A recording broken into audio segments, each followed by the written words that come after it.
Kita jumpa lagi di channel YouTube DHS Podcast. Kita bincang-bincang santai mengenai penegakan hukum terpadu dalam menghadapi pemilu 2024, baik itu pileg dan pilkada. Di sini kan banyak persoalan. Di sini telah hadir di hadapan kami Ibu Kepala Kejaksaan Negeri Kabupaten Sumbawa Barat, Ibu Titin Herawati Utara SH. Ada juga dari kejaksaannya Kasih Intel Pak Rasid Yuliansa SHMH. Ada juga Kasih BB-nya Ibu Yulia Oktaviandi. Mohon maaf, Oktaviandi kalau sebut, mohon maaf. SHMH. Dan Kasih Pidum Anak Agung Putu Julia Atama Putra SH. Di sini juga ada dari pihak kepolisian, Pak Kasat Eskrim kita, Bapak AKP Abi Satya, dan ada juga dari Bawaslu, Pak Lalu Gita Pranata, staf divisi penanganan pelanggaran dan penyelesaian sengketa. Di sini kita akan membahas terkait masalah penegakan hukum terpadu dalam menghadapi sengketa pileg dan pilkada. Yang mungkin yang perlu dipahami dan diedukasi kepada masyarakat. Di sini kan di Gakumdu itu ada 3, kepolisian, kejaksaan, dan Bawaslu. Yang ingin saya tanyakan mungkin ke Ibu Kejari dulu, di mana kewenangan sampai sejauh mana kewenangannya pihak kejaksaan dalam penegakan hukum terpadu dalam penanganan sengketa pilkada maupun pileg itu. Sejauh mana kewenangannya untuk dari pihak kejaksaan dulu? Silakan, Bu. Assalamualaikum warahmatullahi wabarakatuh. Salam sehat, salam sejahtera. Sebelumnya kami ucapkan banyak terima kasih nih Pak Edi ya. Saya beserta para kasih dan teman-teman Bawaslu maupun dari kepolisian sudah diberi kesempatan nih kita untuk ngobrol-ngobrol pada kesempatan hari ini untuk sekalian brainstorming dan memberikan edukasi pada masyarakat terkait Gakumdu dalam rangka kita menghadapi pemilu tahun 2024. Tentunya tak kenal makan tak sayang, ya kan?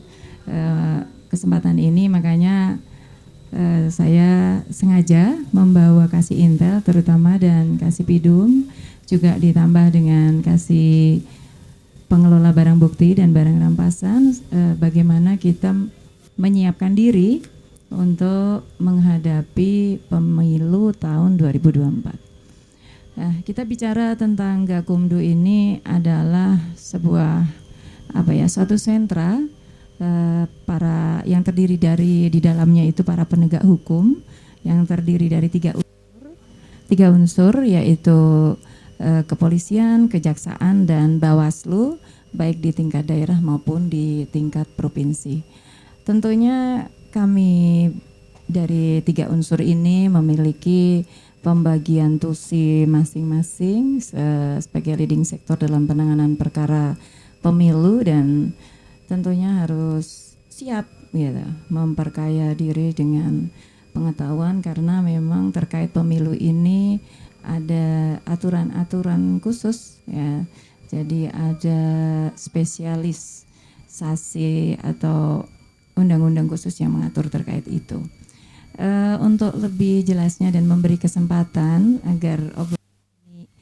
agar obrolan ini lebih hidup, bagaimana para kasih ini membagi sesuai tusinya masing-masing terkait apa yang ditanyakan oleh Pak Edi ini. Saya berikan kesempatan kepada Kasih Intel untuk menyampaikan apa-apa saja yang menjadi persiapan dan tusi dari seksi intelijen. Nanti mungkin bisa disambung oleh seksi tindak pidana umum. Silakan kasih intel. Bismillahirrahmanirrahim. Assalamualaikum warahmatullahi wabarakatuh. Terima kasih kepada Ibu Kajari dan juga Pak Edi yang telah memberi kesempatan. Pada kesempatan kali ini terkait dengan apa yang juga sudah disampaikan oleh Ibu Kepala Kejaksaan Negeri Sumbawa Barat terkait dengan tupoksi ataupun kewenangan daripada bidang intelijen Kejaksaan Negeri Sumbawa Barat kaitannya dengan Pesta Demokrasi di tahun 2024 mendatang.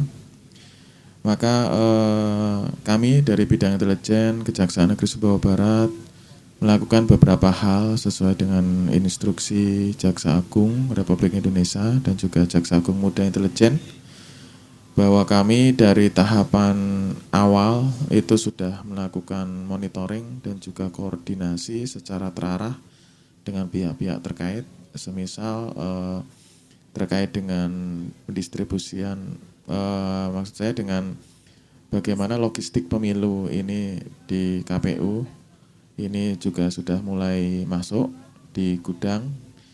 Dari tahapan pengiriman itu pun kita ikut monitoring terkait dengan logistik pemilu. Di antaranya ada kotak suara, ada surat suara, ada tinta, ada segel pengaman, dan juga segel plastik. Tiap proses tibanya logistik itu kami selalu monitoring, koordinasi dan merapat ke gudang KPU, termasuk pula kaitannya dengan sortir, karena dari beberapa hasil sortir itu nanti juga ternyata ditemukan beberapa yang rusak. Itu nanti kami juga ikut mengkoordinasikan bagaimana ini bisa segera diganti secepatnya sebelum kontraknya dari penyedia habis. Dan tentu kaitannya adalah ini bisa ke depan di tahun 2024 ketika semua logistik ini sudah beres, maka tentunya akan berperan penting terkait dengan kelancaran pesta demokrasi. Selain itu nanti ke depan setelah dari gudang logistik pun nanti akan dilakukan distribusi ke tempat pemungutan suara. Nanti kami juga tetap akan melakukan monitoring dan koordinasi. Begitu pula kami di bidang intelijen juga memiliki yang namanya posko pemilu. Posko pemilu ini adalah posko yang ada di Kejaksaan Negeri, dalam hal ini Sumbawa Barat. Di situ kita biasanya berkoordinasi secara umum ataupun secara khusus dengan semua pihak, tidak terkecuali, bahkan termasuk teman-teman media, juga teman dari warga masyarakat, dan juga sekali dua kali juga dari stakeholder terkait seperti teman-teman KPU juga bisa memanfaatkan. Di posko pemilu ini kita membicarakan terkait dengan pemilu ini baik dalam aspeknya yang luas ataupun yang khusus kaitannya dengan pelanggaran-pelanggaran yang mungkin terjadi. Tentu kalau kaitannya dengan pelanggaran nanti Kasubidum dari bidang tindak pidana umum akan menerangkan lebih lanjut. Intinya semuanya terintegrasi, termasuk pula kalaupun ada pelaporan pelanggaran pemilu pun nanti juga kami dari posko pemilu menerima, tapi tentu nanti kita akan koordinasikan dengan Gakumdu karena semuanya memang saat ini satu atap adalah melalui Gakumdu. Seperti itu kewenangan dari yang akan kami laksanakan ke depan terkait dengan Pesta Demokrasi 2024 dari bidang intelijen. Untuk selanjutnya yang lebih khusus kaitannya dengan tindak pidana pemilu nanti akan disampaikan oleh Bapak Agung, Kepala Seksi Tindak Pidana Umum. Saya persilahkan, mohon maaf. Terima kasih. Assalamualaikum warahmatullahi wabarakatuh. Sedikit Pak Edi ingin menambahkan dari apa yang disampaikan oleh Ibu Kajari, Bapak Kasih Intel. Jadi memang sentra Gakumdu ini terdiri dari Bawaslu, kemudian dari kepolisian, kejaksaan. Nah, ini saya ingin menyampaikan secara umum, Pak Edi ya, terkait tugas dari kejaksaan berdasarkan Perbawaslu nomor 31 tahun 2018 tentang sentra Gakumdu. Nah, di sana disampaikan bahwa kewenangan atau tugas dari kejaksaan di sentra Gakumdu itu diantaranya mendampingi unsur Bawaslu dalam menerima temuan atau laporan tindak pidana pemilu untuk melakukan identifikasi, verifikasi, dan konsultasi terhadap temuan atau laporan tindak pidana pemilu. Kemudian mendampingi anggota Gakumdu melakukan klarifikasi terhadap pelapor dan saksi. Mungkin secara umumnya seperti itu, tambahannya bisa saya sampaikan. Terima kasih. Kalau kita lihat persoalan pemilu ini dan pilkada ini mungkin sangat pelik, apalagi ini tahun-tahun politik. Apalagi kita lihat track politik di pusat itu sangat ketat dengan tiganya persaingan capres kita. Yang menjadi persoalan ini jangan sampai masyarakat itu terpancing dengan isu-isu yang negatif itu dan terjadi provokasi. Di dalam hal ini bisa saja ada black campaign dari pihak-pihak yang ingin memenangkan berbagai macam cara, money politik. Mungkin di pihak Polres kepolisian sendiri itu gimana Pak Kasat dalam perannya dalam penanganan sengketa pilkada ketika ada pelaporan ditemukan ada dugaan tindak money politik atau black campaign, apakah ada unsur pidananya itu atau gimana itu? Mungkin dari pihak kepolisian, silakan Pak Kasat. Cek. Baik, terima kasih Pak Edi selaku host ya, sebelumnya yang terhormat Ibu Kajari Sumbawa Barat, yang saya hormati Pak Kasipidum, Pak Kasintel, dan Ibu Kasih Barang Bukti. Kalau terkait penanganan tindak pidana pemilu, khususnya kami sebagai kepolisian di Kabupaten Sumbawa Barat, tentunya kami tergabung dalam Sentra Gakumdu, sehingga tentunya kami tugas dan tanggung jawab di Sentra Gakumdu adalah terkait penyelidikan dan penyidikan. Dalam Sentra Gakumdu sendiri, di kami kepolisian sebagai penasihat adalah Bapak Kapolres, kemudian pembinanya adalah Bapak Wakapolres. Nah, kemudian untuk koordinator dari kepolisian adalah saya sendiri. Terus bagaimana ketika terjadi dugaan tindak pidana pemilu? Tentunya leading sektornya sebenarnya di sini seperti yang disampaikan Pak Kasipidum tadi, yang menerima laporan adalah teman dari Bawaslu. Teman dari Bawaslu didampingi oleh kejaksaan dan didampingi oleh kepolisian. Nah, dari situ seperti yang disampaikan Pak Kasipidum tadi, di situ ada penerimaan laporan, kemudian kalau dari kami kejaksaan dan kepolisian itu ada mengisi form checklist namanya Pak Edi. Nah, jadi di situ isi form checklist, nanti ada pembahasan tahap pertama. Mohon maaf ini saya agak nyenggol sedikit ya, harusnya Masnya yang menjelaskan.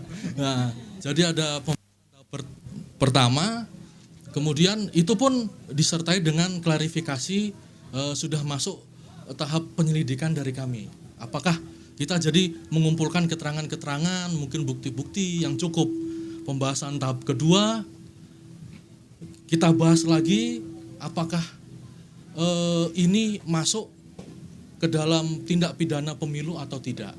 Kalau masuk atau tidak pun nanti ada rapat pleno ya, rapat pleno itu kalau memang bukan merupakan tindak pidana pemilu ya ditetapkan di situ, ataupun nanti itu merupakan tindak pidana pemilu berarti akan dinaikkan ke tahap penyidikan.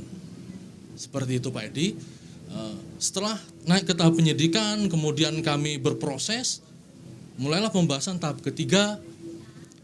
Itu juga kami proses penyidikan itu diawasi oleh rekan-rekan dari kejaksaan.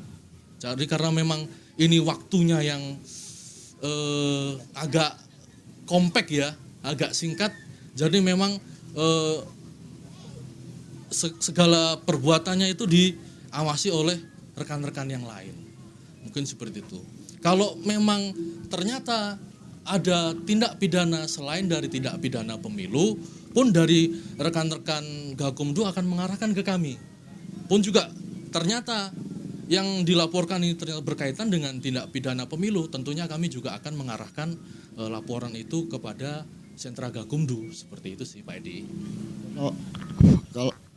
Kalau dari Bawaslu itu gimana? Kalau pelanggaran apa saja yang dapat diterima dalam sengketa pileg maupun pilkada? Karena masyarakat ini kan biasanya kan Bawaslu ini mohon maaf, ada data duit, nomor uangnya, sampai detailnya kan tidak mungkin itu. Sementara ini kan ketika tangkap tangan, bukti ada, mengadu ke Bawaslu, gimana itu Bawaslu? Dan apa saja pelanggaran yang bisa dilaporkan dalam sengketa pilkada dan pileg? Baik, terima kasih Pak Edi. Mohon izin Bu Kajari, Pak Kasat, Pak Kasintel dan Kasibidum, Kasibebe. Saya mewakili unsur pimpinan Bawaslu. Perlu menjelaskan apa sih Bawaslu dulu kan? Jadi Bawaslu ini adalah lembaga pengawasan pemilu secara umum. Nah, dalam Undang-Undang Nomor 7 Tahun 2023 yang terbaru, di dalam proses penanganan pelanggaran itu diberikan wadah dengan menarik unsur penyidik kepolisian dan penuntut umum dari kejaksaan yang disebut dengan sentra Gakumdu. Nah, per tahun 2023 kemarin Bawaslu menerbitkan peraturan Bawaslu nomor 3 tahun 2023 terkait dengan kewenangan kami masing-masing unsur dan lembaga ini. Di pemilu 2024 mendatang, Bawaslu diperkuat dengan kewenangannya, Pak. Di pemilu sebelumnya, jika terdapat dugaan unsur pemilu yang tidak dilengkapi dengan 2 minimal alat bukti, maka di pembahasan pertama yang sudah dibahas oleh 3 unsur ini, maka dia tuh tidak bisa memenuhi syarat, Pak, untuk dinaikkan ke tingkat selanjutnya. Nah, untuk pemilihan 2024 mendatang, syarat itu bukan ditiadakan, cuman tidak menjadi tolak ukur untuk dihentikan atau dilanjutkan. Ketika ada dugaan pelanggaran yang disampaikan melalui secara langsung maupun tidak langsung, satu kali 24 jam, Bawaslu wajib pihak dari kejaksaan dan kepolisian duduk satu atap membicarakan kasus posisi ini. Nah, kesepakatannya itu tidak bisa satu unsur yang menentukan. Jadi nanti bersepakat apakah dari pihak penuntut dan penyidik kepolisian sepakat terhadap kasus ini, upaya investigasi menemukan unsur bukti baru dapat kita lakukan di Bawaslu.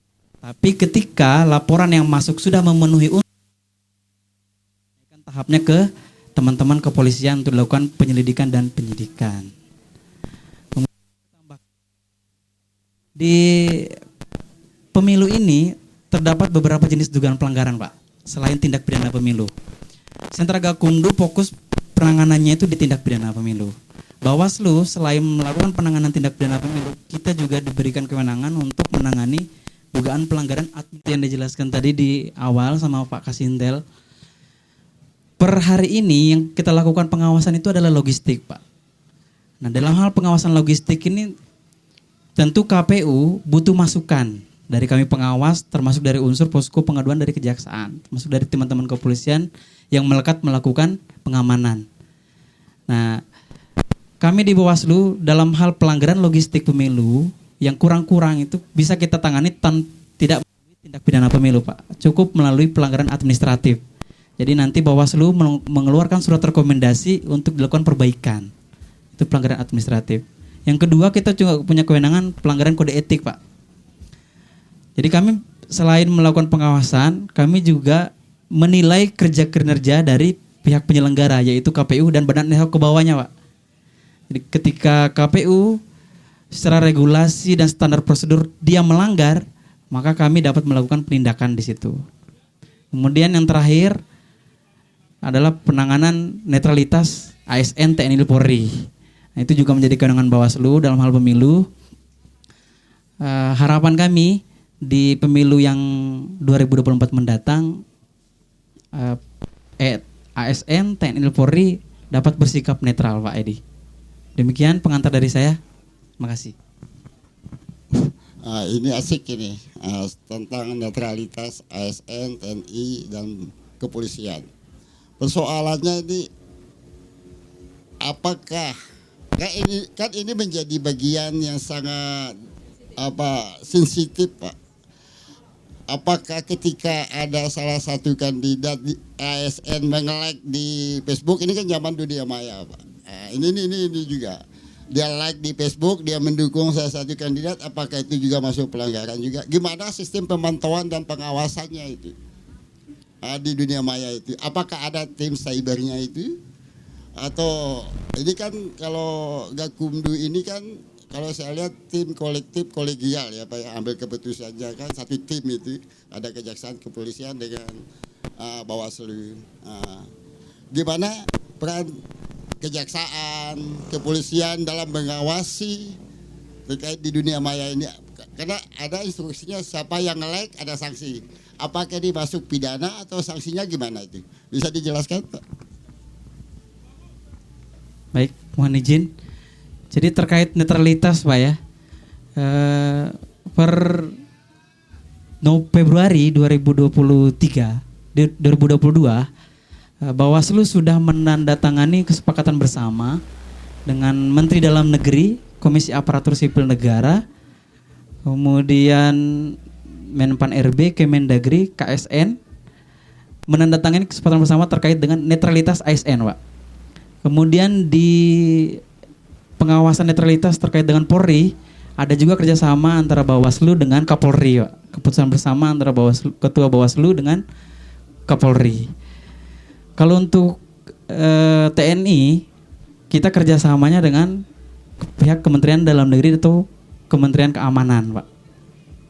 Jadi dalam hal pengawasan netralitas ASN dan Polri sekarang ini, betul Pak, sejak ditetapkannya masa kampanye besok tanggal 28 November, gerak-gerik dari unsur-unsur yang dilarang disebutkan tadi itu sudah menjadi bahan pantauan dari teman-teman Bawaslu di bidang tim pengawasan cybernya, cyber pengawasan pemilu. Jadi kami punya namanya aplikasi Sigap Lapor, Pak. Ada aplikasi terintegrasi namanya Sigap Lapor. Jadi semua masyarakat tanpa perlu menghubungi Bawaslu atau mendatangi kantor Bawaslu, cukup dengan menfoto atau memvideokan suatu peristiwa dugaan pelanggaran netralitas, itu sudah cukup unsur untuk masuk ke pembahasan di Bawaslu. Jika itu masuk unsur tindak pidana, maka 1 kali 24 jam kami akan segera bahas di Sentra Gakumdu, Pak. Kemudian mana sih batasan yang disebut dengan netralitas kan? Apakah dengan like medsos itu sudah termasuk pelanggaran netralitas? Iya benar, Pak.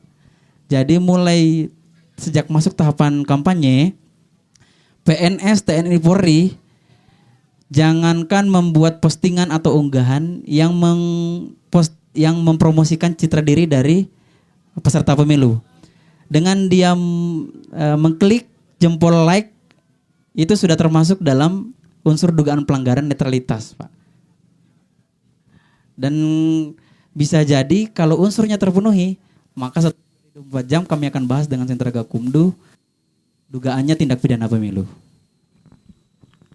Kalau dari kepolisian itu gimana? Apakah ada tim cybernya juga itu untuk memantau perkembangan dalam menghadapi pilkada dan pileg tahun 2024 ini, Pak?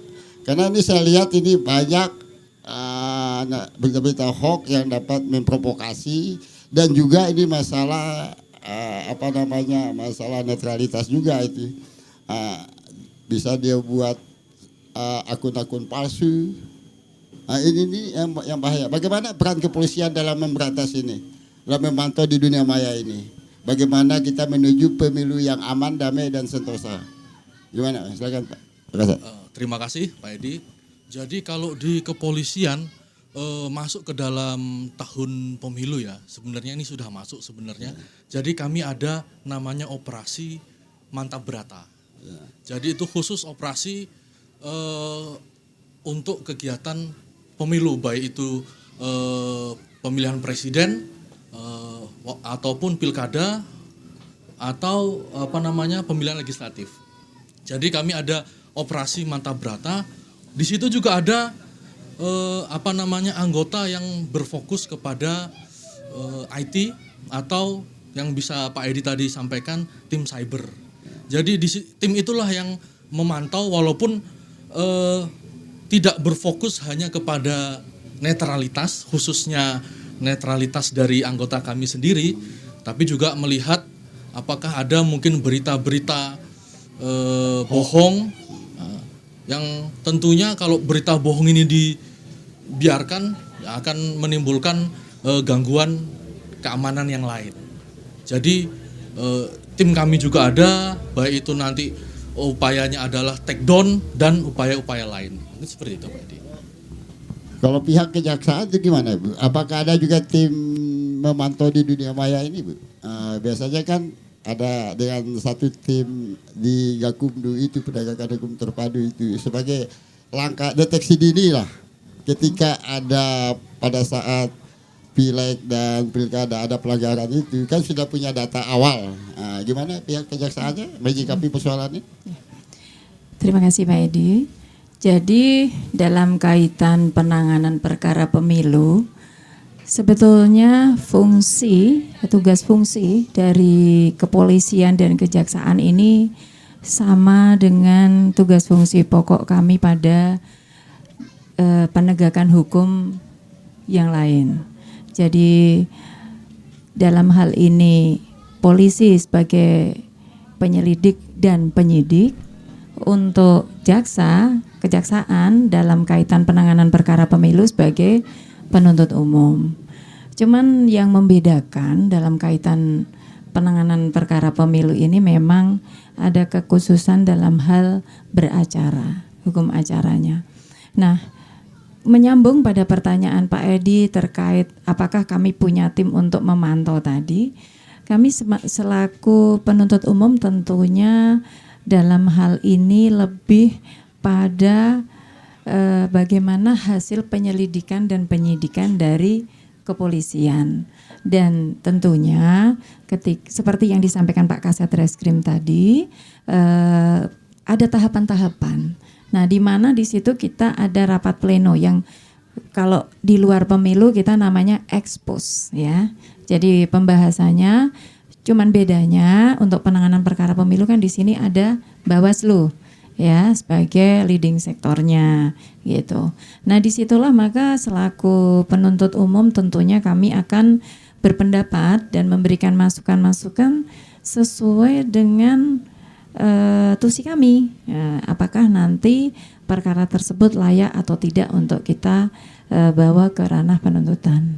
Nah, untuk bagaimana hukum acaranya mungkin Kasipidum ya bisa menjelaskan lebih lanjut tentang masa penanganan perkaranya dan lain sebagainya, ini bisa diterangkan oleh Kasipidum. Silakan. Dalam penanganan sengketa laporan itu, seandainya masuk laporan itu, bisa berapa lama prosesnya itu? Apakah 1 minggu, 1 bulan setelah ada tim melalui Gakumdu ini yang dikoordinasikan? Karena kita kan menunggu kepastian. Kalau tidak ada waktu kepastiannya, ini nanti ngambang, ya kan? Nah, nanti berapa lama prosesnya itu? Silakan Pak. Oke, terima kasih Pak Edi. Nah, jadi menambahkan yang tadi, memang kalau di kita mungkin cyber belum ada, tapi ada kita posko pemilu Pak. Jadi memang masyarakat bisa langsung melapor ke posko pemilu. Kemudian terkait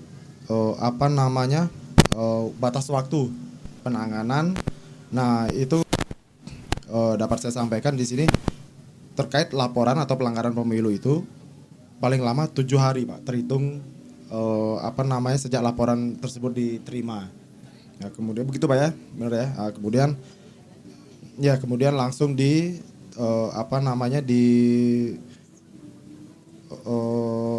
penyusunan kajian dalam hal memerlukan keterangan tambahan dan itu memakan waktu 14 hari Pak, batas waktu maksimal 14 hari, jadi 2 minggu harus sudah selesai dengan mengundang pelapor, terlapor, kemudian dari saksi-saksi juga, kemudian dari ahli juga bila perlu diminta keterangannya, klarifikasi terlebih dulu dengan mengambil sumpah Pak.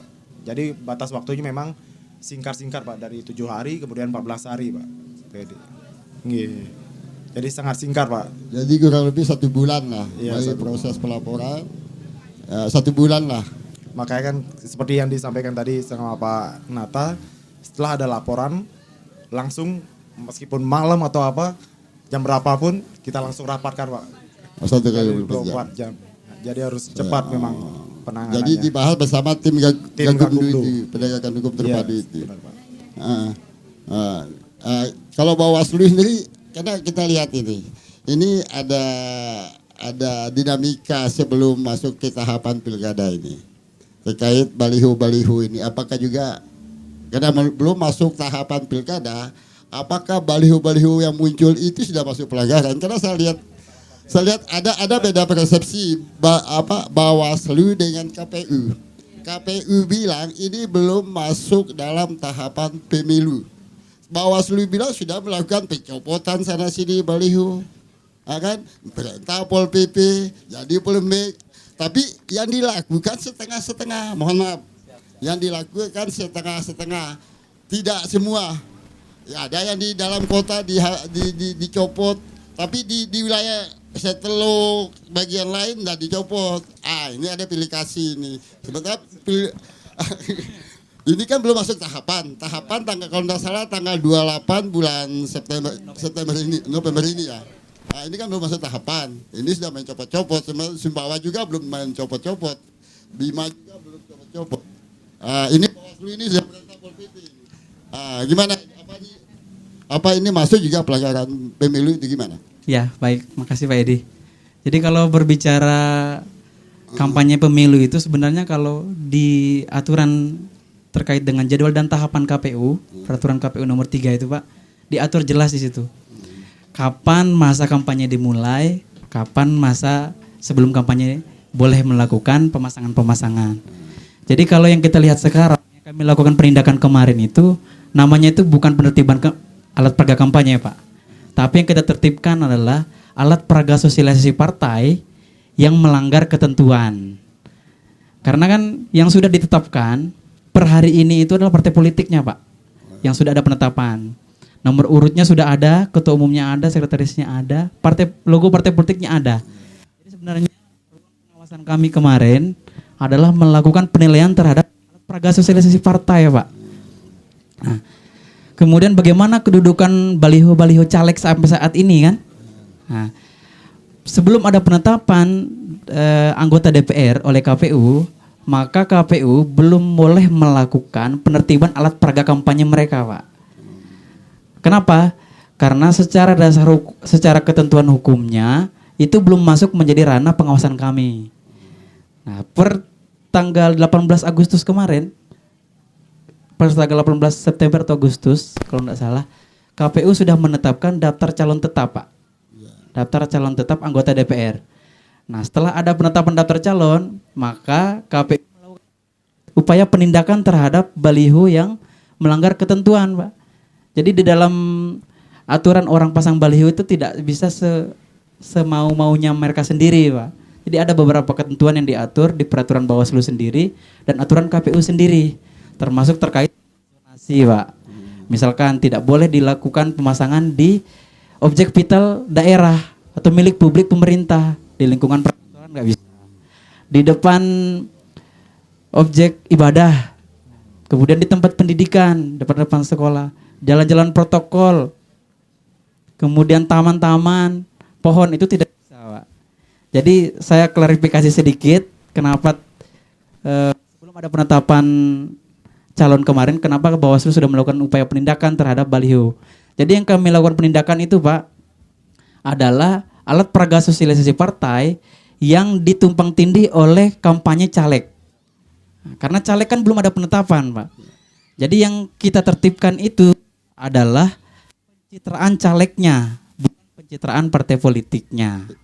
Mohon maaf, ini kan masih dalam tahap sosialisasi, Ya. belum masuk dalam tahapan Kam. kampanye, Ya. ya kan? Yang ditetapkan oleh KPU. Ini menjadi dua pendapat yang berbeda. Dari pihak partai politik, wah ini sosialisasi, ya kan? Tapi pihak Bawaslu ingin masalah aturannya. Ini masalah. KPU bilang, wah ini kami belum masuk ini Pak Edi. Makanya kan sempat jadi ini. Supaya ini ada edukasi sedikit. Jangan. Iya, makanya jangan sampai ini menjadi dengan adanya DHS podcast ini kita ingin memberikan edukasi. Jangan sampai Bawaslu mohon maaf meminta kepada Pol PP main copot sana sini. Kalau mau copot semua oke. Tapi harus habis rata di Kabupaten Sumbawa Barat ini. Jangan pilih kasih. Ini ada yang masih terpasang, ada yang dicopot. Ini masalah ini. Gimana Bawaslu ini? Iya. Jadi perlu kita bedakan terkait dengan tugas kewenangan, Pak. Kalau sudah masuk tahapan kampanye, maka pure menjadi kewenangan Bawaslu. Kalau ada dugaan unsur pidana pemilunya, maka kita akan bahas di Sentra Gakumdu. Nah, sebelum tahapan kampanye ini kan saya bilang tadi, itu adalah ruang penilaian Bawaslu dalam menilai apakah baliho atau spanduk yang terpasang ini sesuai dengan standar prosedur alat peraga sosialisasi partai, Pak. Nah, kenapa bukan Bawaslu yang melakukan pencopotan? Karena yang memiliki kewenangan terhadap ketentuan tertib umum itu adalah penegak perda, yaitu Pol PP. Pol PP acuannya adalah dasar hukum peraturan daerah terkait dengan pemasangan reklame dan izin pemasangan baliho. Tapi Pol PP bilang kan kami diperintah oleh Bawaslu. Jadi ya, jadi sebenarnya kan Bawaslu ini adalah lembaga pengawas, Pak. Sebagai lembaga pengawas sama seperti dalam penanganan tindak pidana, kami tidak bisa berdiri sendiri.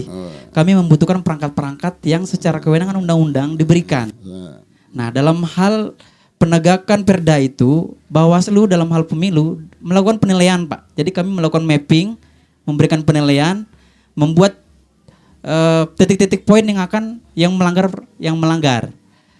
Hasil analisa itu kami berikan kepada pihak penegak perda, yaitu Pol PP.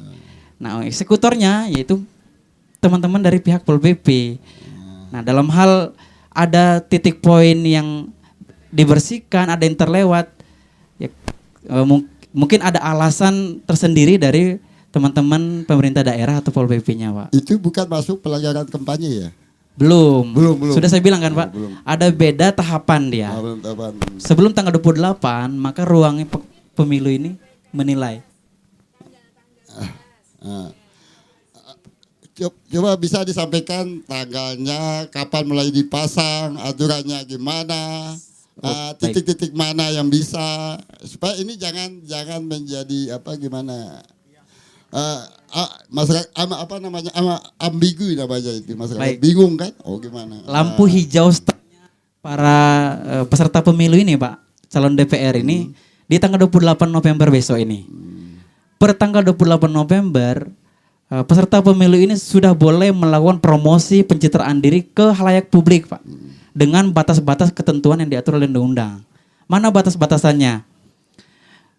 Kalau sifatnya pemasangan APK sebutannya, alat peraga kampanye, maka batasannya adalah lokasi-lokasi yang dilarang, Pak. Misalkan di depan kantor polisi itu enggak boleh. Di depan kantor kejaksaan apalagi enggak boleh, Pak. Di dalam lingkungan sepanjang jalur protokol KTC ini tuh enggak bisa itu, melanggar, Pak. Kemudian di depan sekolah, di depan tempat ibadah, itu jelas tidak boleh. Kemudian fasilitas publik yang menjadi milik Pemda itu nggak boleh, seperti Taman Tiang 6, alun-alun, itu nggak bisa dipasang itu, Pak.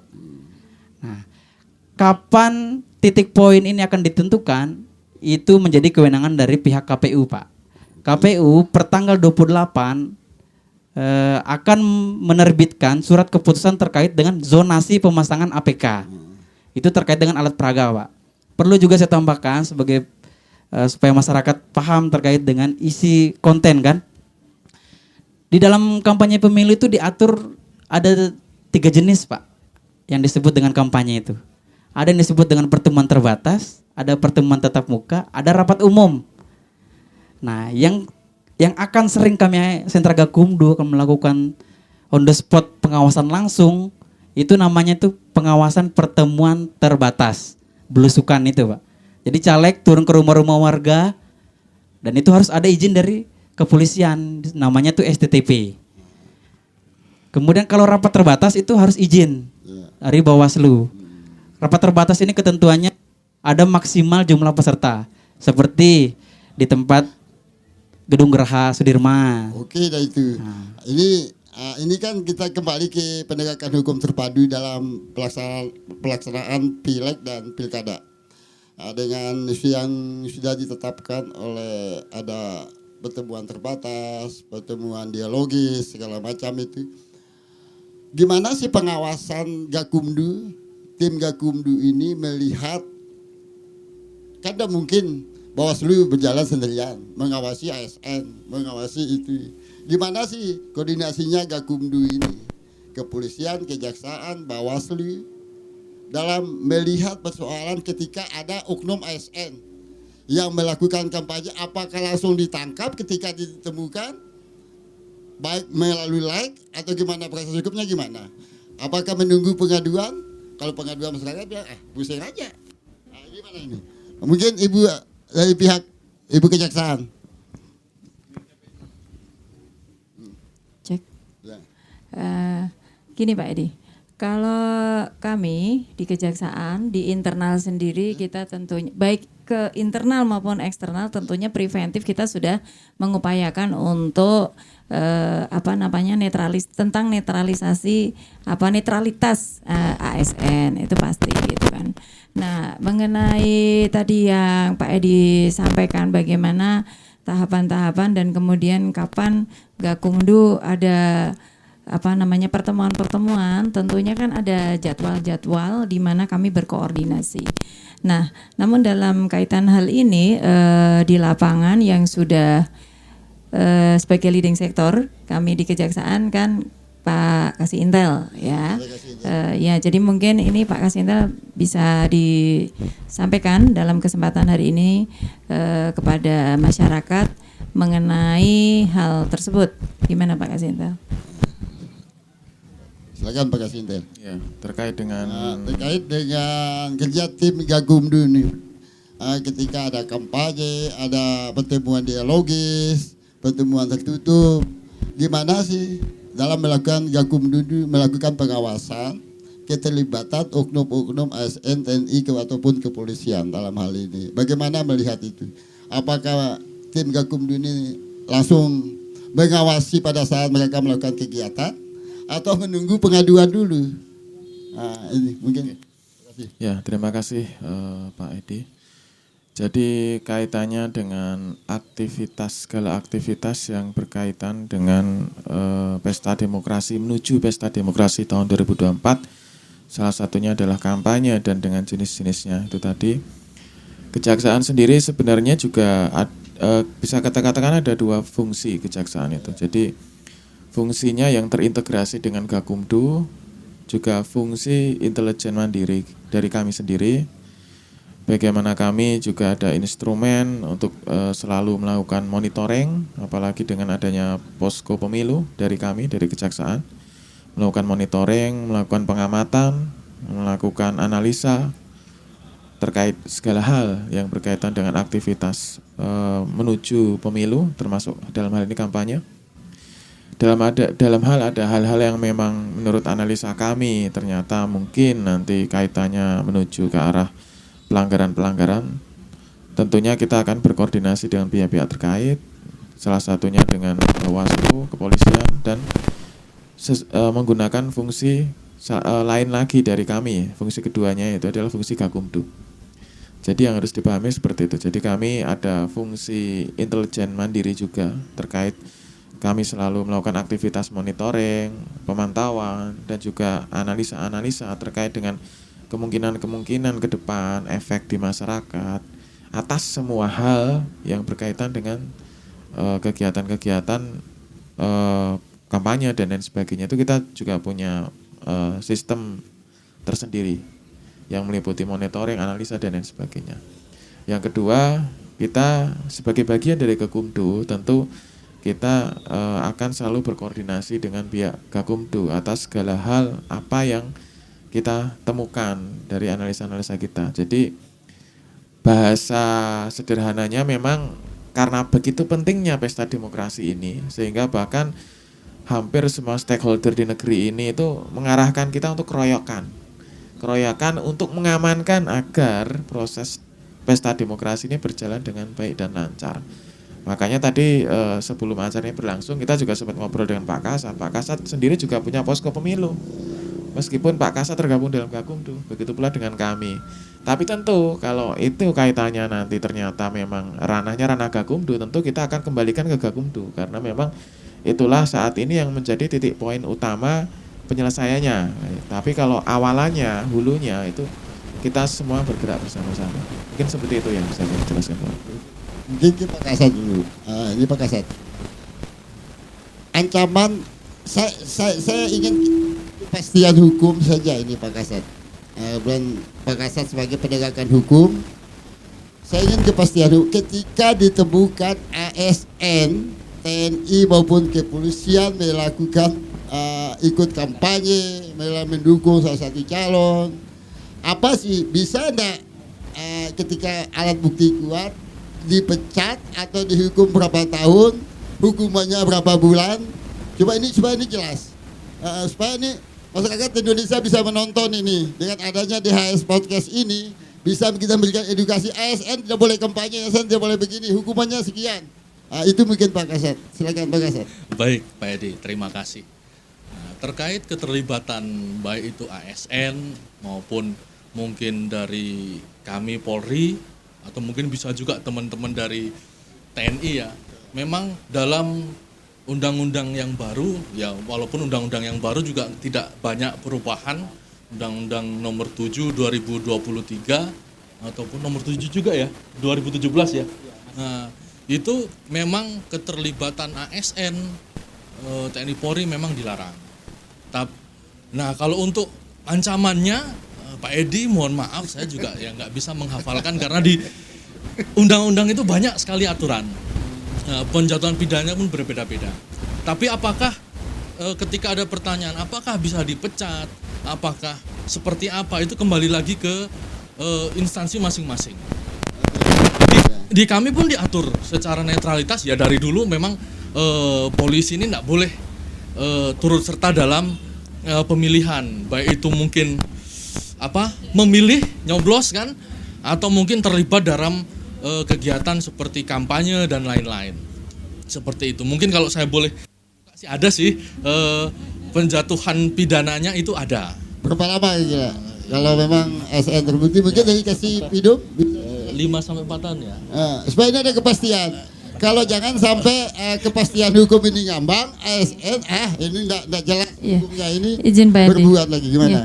ASN itu kan unsurnya banyak ya, berbagai instansi, misalnya antara Polri sama Kejaksaan sendiri, baik aturan mengenai kode etik ataupun aturan yang mengenai secara umum tentang hukuman terhadap PNS ini sudah berbeda.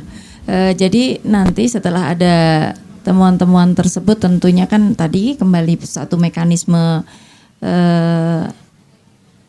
pleno ya, itu lebih cenderung akan dikembalikan pada instansinya masing-masing sesuai aturan internal di instansi tersebut.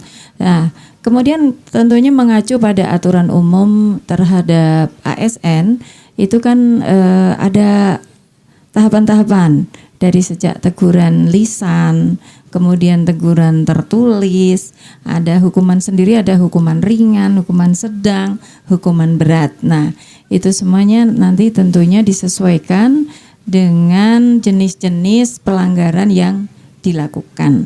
Mungkin seperti itu Pak Edi. Karena memang kan kita nanti kalau misalnya kita identifikasi pada kesempatan hari ini nanti di kepolisian sama kami juga sudah berbeda kan Pak aturannya gitu.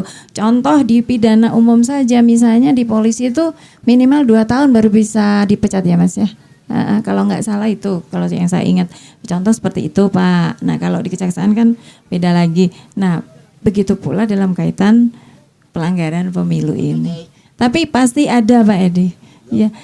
Dan saat ini kami cenderung karena gini, pada dasarnya kan dibentuknya Gakumdu ini tujuan pemerintah kan umumnya adalah menciptakan suatu situasi yang kondusif dalam pesta demokrasi ini agar menciptakan masyarakat yang tetap aman dan damai gitu.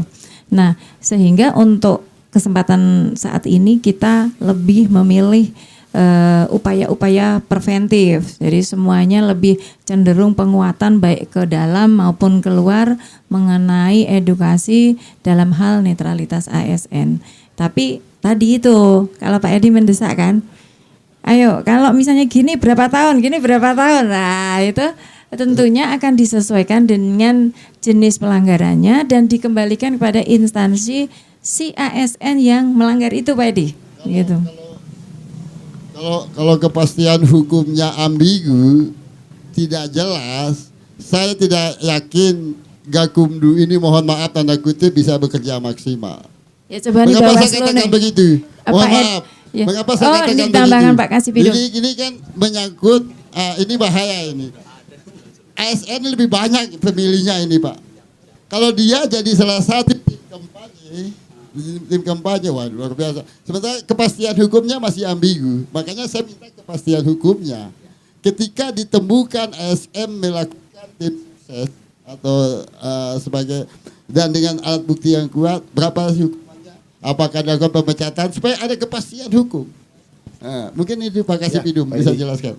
Ingin menambahkan Pak Edi yang tadi disampaikan oleh pimpinan kami Bu Kajari, memang itu tergantung pelanggaran yang dilakukan oleh ASN. Nah, jadi dapat saya sampaikan Pak Edi, itu ada kalau di dalam Undang-Undang Pemilu ada 77 tindak pidana atau pelanggaran pemilu yang diatur dalam 66 pasal, Pak. Jadi banyak, Pak. Jadi kalau Bapak Edi maksa beda. Nah, itu diatur di dalam pasal 488 sampai pasal 554, Pak. Undang-Undang Pemilu. Jadi 66 pasal, Pak. Kalau Bapak Edi suruh nginget, takut salah kita. Apalagi kalau didengar oleh masyarakat kan. Nah, jadi memang ancaman itu beda-beda, Pak. Tergantung pelanggaran, ya jenis pelanggaran yang dilakukan oleh ASN tersebut, Pak. Jadi beda-beda, Pak. Jadi kalau kayak Pak Wedi bilang tadi, ada yang jadi tim sukses, otomatis kan pasti beda. Ada yang like aja pasti beda, kan nggak mungkin disamakan Pak Edi. Nah, mungkin itu Pak Edi. Jadi kalau Pak Kasat melihat ini dari kepolisian, apakah dimasuk tindak pidana ringan kalau ASN melakukan itu?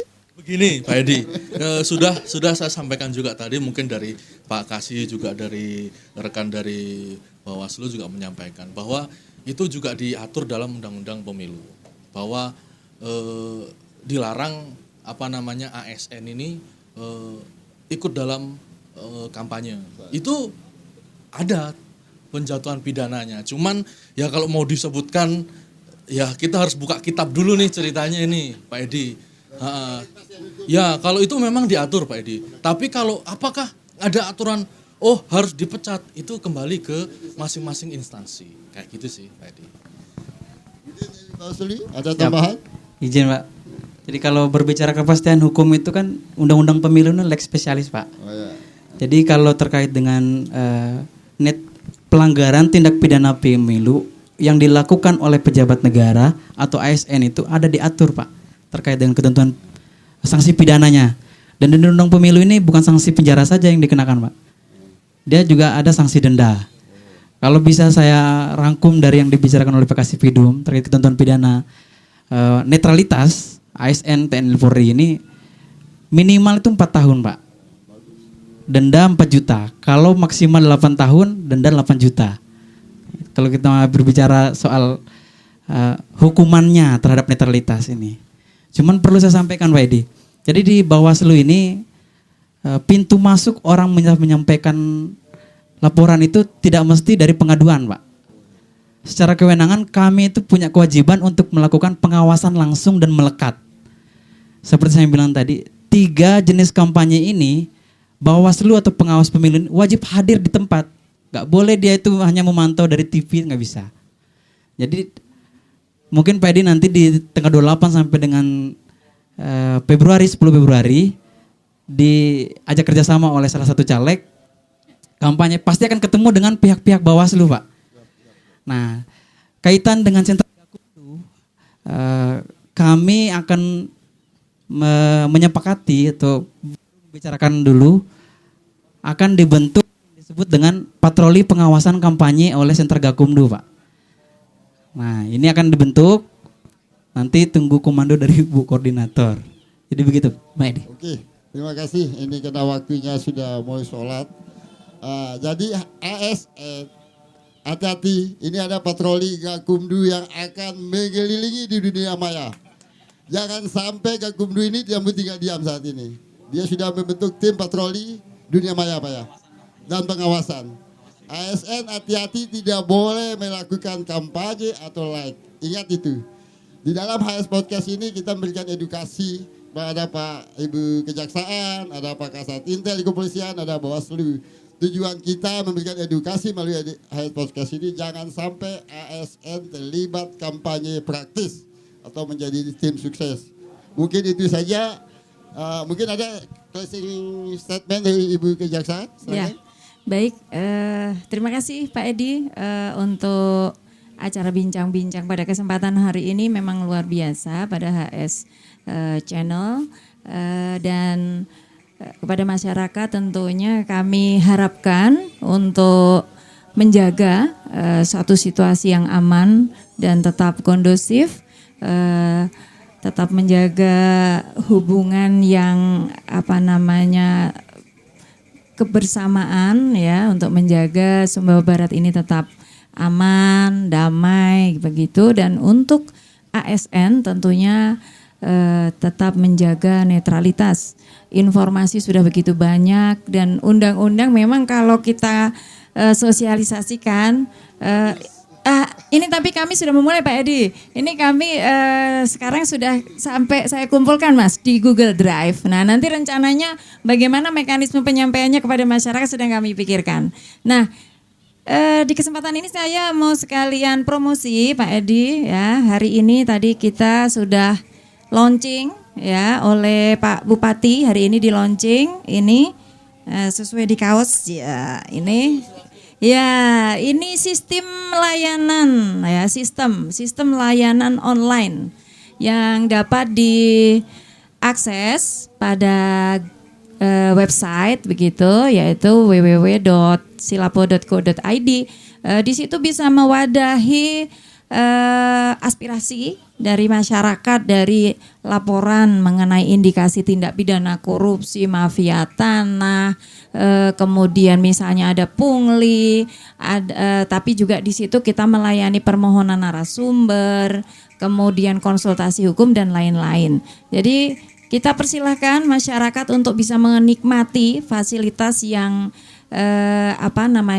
oleh kita dari Kejaksaan Negeri Sumbawa Barat berikan seluas-luasnya. Di sini juga bertujuan untuk mendorong masyarakat agar lebih berpartisipasi Pak Edi, karena di Sumbawa ini kan orangnya gengsinya tinggi, pemalu kalau datang ke kepolisian, ke kejaksaan. Nanti saya dikira terlibat ini, saya dikira jadi saksi, calon tersangka ya. Makanya ini kita mencoba untuk menghilangkan gap itu dengan meluncurkan sistem layanan online ini. Mungkin demikian, terima kasih Pak Edi. Juga terima kasih untuk Pak Kasat Reskrim, Bawaslu. Menghadapi pemilu damai 2024 ini, closing statementnya termasuk setelah Pak Kasat, Pak dari Bawaslu. Sedikit aja, 1 menit. Bukan pantun ya Pak Edi ya. Closing statement, siap. Siap. Jadi menjelang tahun 2024 yaitu pesta demokrasi, harapan saya, harapan mungkin kita semua agar dilaksanakan dengan damai, tidak ada perseteruan, tidak ada konflik mungkin, dan setelah pesta demokrasi pun saya harap semua kembali rukun, tidak ada yang bermusuhan. Mungkin seperti itu aja. Baik. Karena pemilu serentak ini baru pertama kali kita lakukan, saya himbau kepada seluruh masyarakat Sumbawa Barat untuk mari kita meriahkan dan sukseskan dengan zero pelanggaran. Teruntuk untuk ASN, pejabat-pejabat negara, mohon untuk menahan diri mulai dari sekarang, dan kepada masyarakat yang ingin menyampaikan setiap dugaan pelanggaran tidak mesti harus ke kantor di Taliwang, Pak. Di setiap desa kami punya pengawas, di setiap kecamatan kami punya pengawas. Selain itu bisa juga melalui sigap lapor, melalui website. Di Kejaksaan Negeri Sumbawa Barat baru launching Silapo. Kita di Bawaslu per tahun 2019 sudah meluncing sigap lapor namanya. Mari masyarakat download dan gunakan aplikasi itu dengan sebaik-baiknya. Terima kasih.